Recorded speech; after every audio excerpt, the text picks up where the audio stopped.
என் இனிய உணர்வே! கதையின் தொடர்ச்சி. சமையல்காரர் தங்கவேலு தோல் துண்டை இடுப்பில் கட்டிக்கொண்டு அவள் அருகே விரைந்து வந்தார். இந்த வீட்டில இனி நிம்மதி இருக்காதுன்னு காலையிலே இவங்க 2 பேரை பார்த்ததுமே நினைச்சேன். அது சரியாயிடுச்சு. வந்ததும் வராததுமா உங்க மாமியார்கிட்ட உங்கள பத்தி கோல் மூட்டியிருப்பாங்க. இவங்களுக்கு இதே வேலை தான். முன்ன ஒரு தடவ இங்க வந்திருந்தப்போ வீட்டு வேலையாள் மருதுக்கும் தோட்டக்காரனுக்கும் சிண்டு முடிச்சு விட்டு போனாங்க. அடுத்த தடவை வந்தப்போ பொன்னிக்கும் காத்தாயிக்கும் இடையே சண்டை மூட்டி விட்டு கிளம்பினாங்க. இதுவரை வேலைக்காரங்க கிட்டேயே தான் இவங்க கைவரிசையை காட்டினாங்க. இப்போ எஜமானிகளுக்கு இடையே குழப்பம் பண்ண தொடங்கிட்டாங்களா? கிடக்குறாங்க அவங்க. கண்ணை தொடச்சிக்கோங்க. காலையில் வந்தவங்களை கவனிக்கிற அவசரத்தில் நீங்கள் காபி சாப்பிடாம மறந்துட்டீங்க. அது ஆறி போச்சு. உடனே நான் எடுத்து சூடு பண்ணி குடிச்சிட்டேன். புதுசாக உங்களுக்கு நான் இப்போது காபி கலந்து தரேன். சாப்பிடுங்க அம்மா. வெறும் வயத்தோடு வேலை செய்ய முடியுமா? மிகவும் குழைவாக கேட்டுக்கொண்டார். கண்ணீரிடையே புன்னகைத்தாள் சாம்பவி. அன்பும் பணிவுமாக அவர் கொண்டு வந்து மேடை மீது வைத்த காப்பியை எடுத்து ஒரே மூச்சாக குடித்தாள். அவள் கேட்ட அந்த வார்த்தைகளால் ஏற்பட்ட திகில் உணர்வு இன்னமும் அடிவயிற்றை பிசைந்து கொண்டிருந்தது. உங்க மாமியார் சங்கதி தான் தெரிஞ்ச கதை. நல்ல நாளிலேயே அனாவசியமாக ஆள் படைகள் கிட்ட நாள் பூரா கத்திக்கிட்டு இருப்பாங்க. இப்போது நோயாளியாக படுத்து கிடக்கிறதால ரொம்ப எரிச்சல் படுறாங்க. நான் ஒரு நாளும் அவங்க கூச்சலுக்கு பயந்தவன் இல்லை. அதுக்கு கவலைப்பட்டவனாக இருந்தால் எப்போவோ கரண்டியை கீழே வச்சுட்டு கிளம்பி இருப்பேன். நீங்கள் இந்த வீட்டுக்கு வருங்கால எஜமானி. ஏன் கவலைப்படுறீங்க? போலியான அஸ்திவாரத்திலே அமைஞ்ச திருமண வாழ்வுக்கு இப்போ ஆபத்து வந்து விட்டிருக்கே, அதுக்காக கவலைப்படுறேன். உரத்த குரலில் கத்தி ஒரு மூச்சு அழ வேண்டும் போல சாம்பவியின் உள்ளத்தில் துயரம் பொங்கி புரண்டது. என்னதான் சமையல்காரர் கனிவுடன் பேசினாலும் பெற்றவர்களிடமும் உள்ளூரிலேயே வசிக்கும் பெரியம்மாவிடமும் பகிர்ந்து கொள்ள முடியாத இரகசியத்தை, தன் போலியான வாழ்க்கையின் அவலத்தை அவரிடம் பேச முடியுமோ? நன்றி ஐயா என்று கூறிவிட்டு வெந்நீர் பாத்திரத்துடன் அவள் வெளியே திரும்பும் முன் பொன்னி ஓடி வந்தாள். பெரியம்மா உங்களை உடனடியாக தன் அறைக்கு வர சொன்னாங்க. தகவலை தந்துவிட்டு விஷமமாக முறுவலித்தாள். ஆபத்துக்கு தண்ணீர் கேட்டா ஆள் முடிஞ்ச பிறகு கொண்டு வருவே போலிருக்கு. நல்ல வேலை மாயா பக்கத்தில் இருந்ததாலோ நான் பிழைச்சேனோ, இல்லாட்டி திடீர்னு வந்து மூச்சடைக்க விக்கல்களிலே நான் இந்நேரம் செத்து போயிருப்பேன். சட்டுன்னு ஓடி போய் ஒரு டம்ளரில் குழாய் தண்ணியை பிடிச்சிக்கிட்டு வந்து கொடுத்தா மாயா. புண்ணியவதி. எப்போ மாமியார் கட்டையை போடுவாள்னு காத்துக்கிட்டு இருக்க உனக்கு என் கஷ்டம் ஏன் விளங்க போகிறது? மரகதம் வந்திருந்த விருந்தாளிகள் முன் அவளை கடுமையாக சாடினாள். அவமானத்தில் உடல் குன்றி போக நெஞ்சு பதற கூஜாவை அருகில் இருந்த முக்காலி மீது வைத்துவிட்டு சாம்பவி ஒரு புறம் ஒதுங்கி நின்றாள். சரி, போய் மற்ற வேலைகளை சட்டுன்னு கவனி. பார்த்திபன் வந்ததும் எல்லோருக்கும் ஒரேடியாக மேஜையிலேயே சாப்பாடு போடு. மாயாவுக்கும் பகவதிக்கும் காரமான சாப்பாடு பிடிக்காது. சமையல்காரரிடம் சொல்லி அவங்களுக்கு தனியே பதார்த்தங்களை பக்குவம் செய்ய சொல்லு. மாயாவுக்கு சில்லுன்னு தண்ணி குடிக்க கொடுக்காத. போன வாட்டி ஃப்ரிட்ஜு தண்ணியை குடிச்சு தொண்டை கட்டிக்குச்சு. பாடுற பொண்ணு. உன்னாட்டம் வெட்டி ஆசாமி இல்லை. அதனால் கொஞ்சம் கவனிச்சுக்கோ. சாம்பவி தலையை ஆட்டினாள். பெருமாள் மாடு போல தலையை ஆட்டாத. நாம் மாலை பொழுது டிஃபன் சாப்பிட்ற பழக்கம் இல்லை. ஆனால் இவங்க சாப்பிட்ற பழக்கம். உக்கரான அறையில் ஒரு பாட்டிலில் கொஞ்சம் பாதாம் பருப்பு வச்சுருக்கேன். அதை எடுத்து அல்வா கிளறி அதோட கொஞ்சம் பக்கோடாவும் போட்டு காப்பியோடு தரணும். ஆமாம், உனக்கு பாதாம் அல்வா கிளற தெரியுமா? எங்கே தெரிய போகுது? முந்திரி பருப்பையே முழுசாக நீ பார்த்துருக்க மாட்ட. உங்ககிட்ட பாதாம் பருப்பை கொடுத்தா நீ வீணாக்கி விடுவ. சமையக்காரர்கிட்ட கொடுத்து அல்வா செய்ய சொல்லு. நல்லா செய்யணும். தன் பிறந்த வீட்டின் ஏழ்மையை விருந்தாளிகள் முன் சுட்டி காட்டி மாமியார் குத்தி குதறியதில் துன்பமடைந்து போனாள் சாம்பவி. இமைகளை சுட்ட கண்ணீரை அடக்கி கொண்டாள். அப்படியே செய்கிறேன் அத்தை என்றாள் மெல்லிய குரலில். இன்னும் ஒன்று சொல்லிவிடுறேன். பகல் சாப்பாட்டுக்கு பார்த்திபன் வரப்போ என் இரும்பு பீரோவின் சாவிகளை கேட்டு வாங்கி வை. தெரிஞ்சுதா? உத்தரவிட்டாள். பகல் உணவிற்கு பின் வெளியே செல்ல ஆயத்தமான கணவன் பின்னால் விரைந்து வந்தாள் சாம்பவி. அத்தை தன் பீரோ சாவியை கேட்டு வாங்கி வைக்க சொன்னாங்க. மூச்சடைக்க தடுமாறினாள். மறுபதில் பேசாது தன் சாவி கொத்தில் இருந்த அந்த சாவிகளை தனியே கழற்றி அவள் கையில் கொடுத்துவிட்டு பார்த்திபன் புறப்பட்டான்.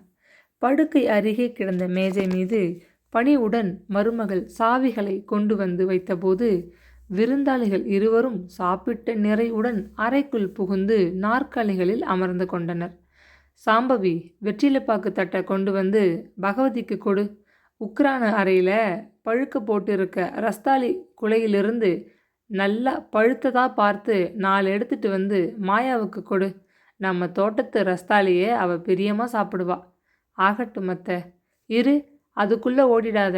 அடுத்த அறையில் இருக்கிற என் இரும்பு அலமாரியை திறந்து நடுத்தட்டில் நான் வச்சிருக்க புது புடவை அடுக்கிலிருந்து பச்சை வண்ண காஞ்சிபுர சேலையையும் ஆரஞ்சு நிற மைசூர் பட்டையும் அதுங்களுக்கு வாங்கி பொருத்தமாக வச்சிருக்கிற ரவிக்கை துண்டுகளோடு எடுத்துக்கோ. லாக்கரை அதன் சாவியால் திறந்து அதுக்குள்ளே கட்டாக நான் வச்சிருக்கிற 5,000 இருந்து 2,000 ரூபாய் எண்ணி எடுத்துட்டு பத்திரமா பீரோவை பூட்டி விட்டு இங்கே வா. மாமியார் உத்தரவுப்படியே சாம்பவி செய்து முடித்து சாவியை திரும்ப கொண்டு வந்து மரகதம்மாளின் தலையணை அடியில் வைத்தாள். நான் உயிரோட மறுபடி எழுந்து நடமாடினால் இவளை மனைவியா வச்சு நீ வாழலாம் என்று மகனுக்கு போட்டிருந்த உத்தரவை சாம்பவி ஒரு கணமும் மறக்கவில்லை. நாளடைவில் மாமியாரின் வலது கை உறுதி பெற்று பேச்சு திருத்தமாகி படுக்கை மீது எழுந்து உட்காரும் அளவு உடல்நிலை வலுப்பெற்று கொண்டு வருவதை எண்ணி அவள் உள்ளூர மகிழ்ந்து போயிருந்தாள்.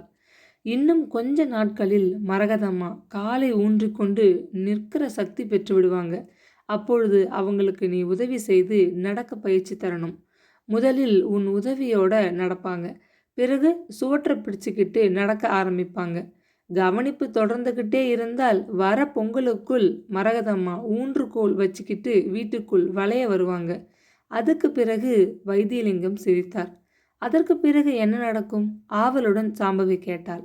அதுக்கு பிறகு வருகிற பொங்கலின் போது பேரன் கையை பிடிச்சிக்கிட்டு பாட்டி மகிழ்ச்சியோட வீட்டுக்குள்ளே நடமாடுவாங்க இல்லையா?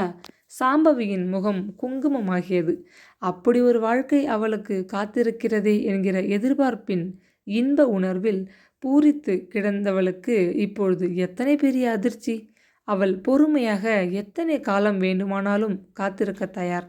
ஆனால் மாமியார் மரகதம்மாள் முதலில் மகனுக்கு கொடுத்த வாக்குறுதியை இப்போ பறிக்க பார்க்குறாங்களே, இதற்கு அவள் கணவன் பார்த்திபன் ஒப்புக்கொள்வாரா? பலவும் நினைத்து சஞ்சலப்பட்டாள். அன்று மாலை அவள் துவைத்து காய வைத்து பெட்டி போட்டு வாங்கி வைத்திருந்த தன் கணவனது உடைகளை எடுத்துக்கொண்டு மாடி அறைக்குள் வந்தாள். நாளேடு ஒன்றை புரட்டி கொண்டிருந்த பார்த்திபன் அவளை திரும்பி பார்த்தான்.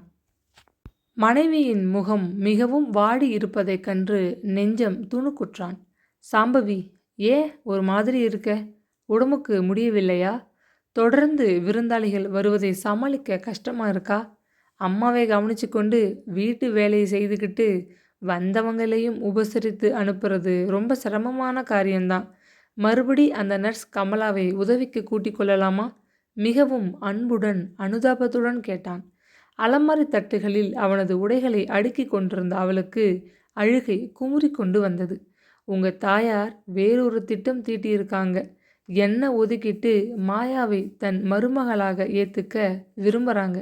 எனக்கு கொடுத்த வாக்கை நிறைவேற்ற போறீங்களா?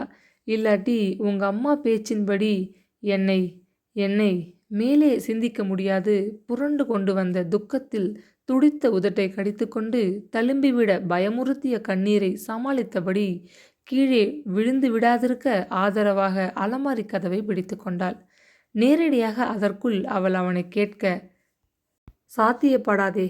இன்னமும் மரகதம்மாள் பூரண குணமடையவில்லையே. தாயின் பேச்சை கேட்டு தவறு செய்ய போகிறான். தாரத்துக்கு கொடுத்த வாக்கை நிறைவேற்றப் போகிறானா? முடிவு எடுக்க வேண்டியவன் பார்த்திபன். ஒன்றுமில்ல, அத்தையின் உடம்புக்கு சீக்கிரம் குணமாகலையேன்னு கவலைப்படுறேன். நடக்க முடியாமல் அவங்க படுத்து கிடக்கிறத பார்த்தா ரொம்ப பரிதாபமாக இருக்குது. முன்ன பின்ன கொஞ்சம் வேலை கூடுதலாக இருந்தாலும் என்னால் சமாளிக்க முடியும்னு நம்பிக்கை இருக்குது. நீங்கள் கவலைப்பட வேண்டாம். அவங்க எல்லாம் இரவு சாப்பாட்டுக்கு உங்களுக்காக காத்திருப்பாங்க. தயவு செய்து இறங்கி வரீங்களா? புன்னகைத்துவிட்டு பதிலுக்கு காத்திராமல் வெளியேறிவிட்டாள். மறுநாள் காலை சாம்பவி மாமியாருக்கு காப்பி பலகாரம் எடுத்து கொண்டு வந்தபோது மீண்டும் அறைக்குள் பேச்சு குரல் கேட்டது. தயக்கமாக கதவின் முன் நின்றாள். பகவதி அம்மாளுக்கு இயற்கையாகவே பெரும் குரல். தனிவாக பேசிய போதிலும் வார்த்தைகள் கணீர் என்று ஒலித்தன. உள்ளே போவதா அல்லது திரும்பி விடுவதா என்று சாம்பவி யோசிக்கும் முன் பகவதியின் வாயில் தன் பெயர் அடிபடுவதைக் கேட்டு ஆத்திரத்துடன் நின்றுவிட்டாள். மரகதம், இந்த யோசனை உனக்கு சாம்பவியை மகனுக்கு கட்டி வைக்கிறதுக்கு முந்தியே வந்திருக்கணும். நீ சொல்றபடி என் மகளை மறு தாரமா கொடுக்க முடியாதே. சட்டத்திலே அதுக்கு இடமில்லையே. சட்டத்தை கொண்டு உடப்பில் போடு. உன் கையில் நேற்று நான் 2000 ரூபாய்களை எதுக்கு கொடுத்தேன் தெரியுமா? என் கை செலவுக்கு கொடுத்தேன்னு சந்தோஷப்பட்டேன். ஒரு பாதியை உன் செலவுக்கு வச்சுக்கோ, மீதியை வக்கீல் ஆலோசனைக்கு தாராளமாக செலவழி. குழப்பறிய மரகதம், விவரமாக சொல்லு. நான் ரொம்ப படித்தவ இல்லை, இருந்தாலும் ஊர் உலகத்தில் நடக்கிறத பார்த்து புரிஞ்சுக்கிட்டவ. தெற்கு தெரு பத்மாவை உனக்கு தெரியும் இல்லையா? அவள் மகளுக்கு 3 வருஷத்துக்கு முன்னாடி கல்யாணமாச்சு. பக்கத்து கிராமத்திலே தான் பொண்ணை கொடுத்துருந்தா. எலியும் பூனையுமான வாழ்க்கை. 4 மாதத்துக்கு முந்தி அந்த பொண்ணுக்கு விவாகரத்து கிடைச்சிட்டது. தாய் வீட்டில் வந்து மக சேர்ந்துட்டா. என்னவோ படித்து வேலைக்கு போக போகிறாளாம். அந்த பையனுக்கு மறு கல்யாணம் ஆயிடுச்சு. உன் மகன் பார்த்திபன் சங்கதியே வேறாச்சே. அவன் ரொம்ப விரும்பித்தானே சாம்பவியை கட்டிக்கிட்டு இருக்கான். அந்த பொறுப்பை என்கிட்ட விட்டுடு. நீ இன்னைக்கு பகல் பஸ்ஸில் புறப்பட்டு பக்கத்து டவுனுக்கு போய் கடைத்தெருவில் ஆஃபீஸ் வச்சு நடத்துகிற வக்கீல் ஐயாவு மூர்த்தியை பாரு. சட்டம்னு ஒன்று இருந்தால் அதுக்குள்ளார எத்தனை ஓட்டைகள் இருக்குது. எப்படி சுழுவாக புகுந்து புறப்படலாம்னு வக்கீல்களுக்கு நல்லாவே தெரியும். அவர் தக்க ஆலோசனை செய்வார். மரகதம், நீ நிச்சயமாக தீர்மானிச்சிட்டியா? என் மனதில் ஒரு உறுதி ஏற்பட்டுருச்சு. இந்த சாம்பவியை இங்கிருந்து ஒழிச்சு கட்டினால்தான் எனக்கு இனி நிம்மதி. அப்படின்னா நான் கட்டாயம் வக்கீலை போய் பார்க்குறேன் மரகதம். அதற்கு மேல் அவளால் அங்கே நிற்க இயலவில்லை. துயரம், ஆத்திரம், திகில் என்ற கலவை உணர்வில் நெஞ்சு கனத்தது. உடல் நடுங்கியது. சாப்பாட்டறை மேஜை மீது தட்டை வைத்துவிட்டு நெற்றியில் வழிந்த வியர்வையை துடைத்து கொண்டாள். மாடிப்படிகளில் இறங்கி வந்த கணவனை கண்டதும் அவள் மார்பு வேகமாக துடித்து கொண்டது. அன்று சந்தர்ப்பம் கிடைக்கும் போது அவரிடம் இதை பற்றி பேசி கேட்டுவிட்டால் என்ன பதில் கிடைக்கும்? பார்த்திபன் என்ன சொல்வார்? தன்னுள்ளே எண்ணிக்கொண்டு நெஞ்சு வேகமாக துடிக்க, மூச்சு முட்ட பற்களை கடித்து கொண்டு தன் பொறுமை எல்லாவற்றையும் திரட்டி கொண்டு மரகதம்மாள் அறைக்குள் மீண்டும் உணவு தட்டுடன் நுழைந்தாள். ப்ளீஸ் சப்ஸ்கிரைப் பண்ணிவிட்டு வீடியோ பாருங்கள். தேங்க்யூ.